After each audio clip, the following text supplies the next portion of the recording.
Am Doggo asked me if I would do a video on survival supplies and an emergency kit for your car. Yes, I can. Give you that advice in a 60-second video is the easy part. What you need to learn, although you do need all that, you need to learn how to prioritize what you're doing and what you're carrying. But I really need you to stick with me here in a few videos because we have to change the thinking of prioritizing things in order to get our family to safety. It doesn't matter how well you're stocked up in this trunk. All the supplies, all of that. That is the least of your priority.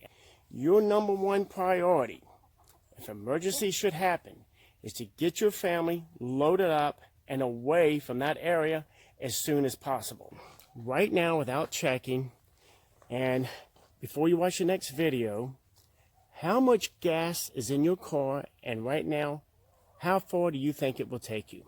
Your main priority is to get you and your family away as far as you can, as quick as you can. Your priority is making sure your car has as much gas as it can hold at all times.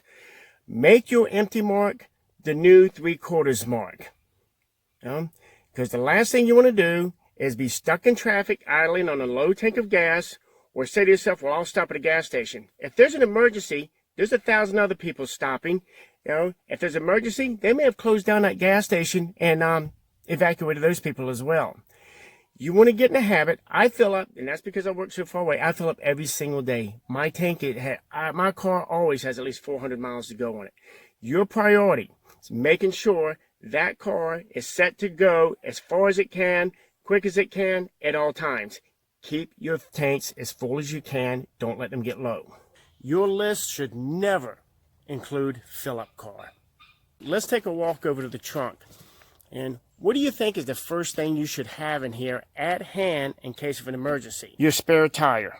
You want to be able to grab it as soon as you open the trunk. And if you notice, I've got a bicycle pump in here instead of one of those air pressure pumps. Personally, I don't trust them. You don't ever want to spend time digging out your spare tire and putting everything on the side of the road, okay? No matter whether you're going to work and get a flat, or especially in an emergency. I've been able to change my tire in 10 minutes or less and get back on the road. If you got to dig that tire out, you're going to spend a good 30-45 minutes on the side of the road with your family. Also, this is the Fix-A-Flat spray foam that you pump into your tire. And I know what you're saying, well, we're not supposed to put that in there because it messes up the sensors on our tires. You want to get your family to safety, or you're worried about a freaking sensor? All our packing and organization is focused around that spare tire. You already know me too, reminding me that with the spare right there within hand's reach, you can also continually check to make sure it has air in it anytime you go in your trunk. Because the worst thing you want to do is change a flat tire with a flat tire. And also, Valerie F1231 informed me that new cars no longer come with spares. I didn't know that. Thank you. So you definitely want to make sure you have some Fix-A-Flat in there, and this item as well. This little repair kit. Every fuse that your vehicle is going to need. All right. Air pressure gauge right here. And tire repair kit. Glue, tire, the pieces that go in the tire repair kit. Have a flat, and you can fix it. You're out of everything else. You've done went through your spare. That there is going to save you and your family.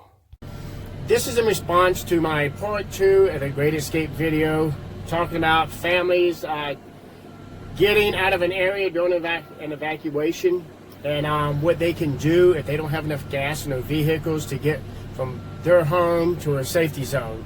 And I asked for help in this and received some great responses, and there's 3 of them that I picked out that I want to give a shout out to. That's Pauline Rios 5, Mr. Moon 0304, and Ethan Byram 2001. I asked for help. Y'all came through for me. Thank you very much. Here's a few ideas they suggested. Is it possible to get 1 or 2 5-gallon jugs, gasoline jugs, and start putting gas away?